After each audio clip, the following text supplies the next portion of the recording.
తెలియదాయే సాంబ శివ నీదు మహిమ ఎన్నటికీ తెలియదాయే సాంబ శివ నీదు మహిమ ఎన్నటికీ తెలియదాయే సాంబ శివ నీదు మహిమ ఎన్నటికీ తెలియదాయే హర హర శివ శివ హర హర శివ శివ గంగా జలము తెచ్చి నీకు అభిషేకము చేతునంటే గంగా జలము తెచ్చి నీకు అభిషేకము చేతునంటే మరి గంగ జలమున సేప కప్పల ఎంగిలంటున్నావు శంభో హర ఆహా. శివ శివ హర హర శివ శివ సాంబ శివ నీదు మహిమ ఎన్నటికీ తెలియదాయే హర హర శివ శివ ఆవు పాలు తెచ్చి నీకు అర్పితము చేతునంటే పాలు తెచ్చి నీకు అర్పితము చేతునంటే ఆవు పాల లేక దూడల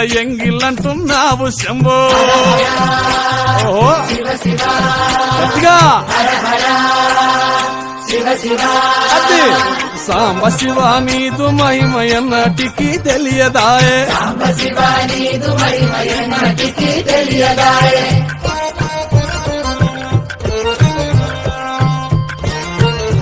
ఆహా ఓ ఓ తుమ్మి పూలు తెచ్చి నీకు తుష్టుగా పూజవుతున్నంటే పూలు తెచ్చి నీకు దుష్టుగా పూజింతునంటే కొమ్మ కొమ్మన కోటి తుమ్మెదలెంగిలంటున్నావు శివ హర హర శివ శివ అరే. హర హర శివ శివ సాంబ శివ నీదు మహిమ ఎన్నటికీ తెలియదాయే హర హర గట్టిగా శివ శివ నరికేలము తెచ్చి నీకు నైవేద్యము చేతునంటే నారికేళము తెచ్చి నీకు నైవేద్యము చేతునంటే అప్పుడు బహు ఇష్టము అంటే విషంబో సామి శివ శివ ఆహా.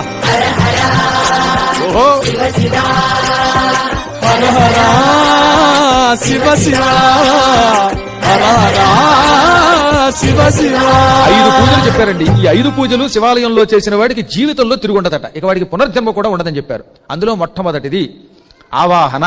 శివుడి దగ్గరికి వెళ్ళగానే ఇలా 2 చేతులు పెట్టి ఆవాహయామి అనండి. ఇది మొదటి పూజ. రెండవది ఏమిటి?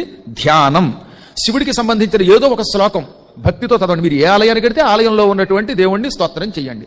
స్తోత్రం చాలా గొప్పది. దీనికి ధ్యానము అని పేరు అనమాట.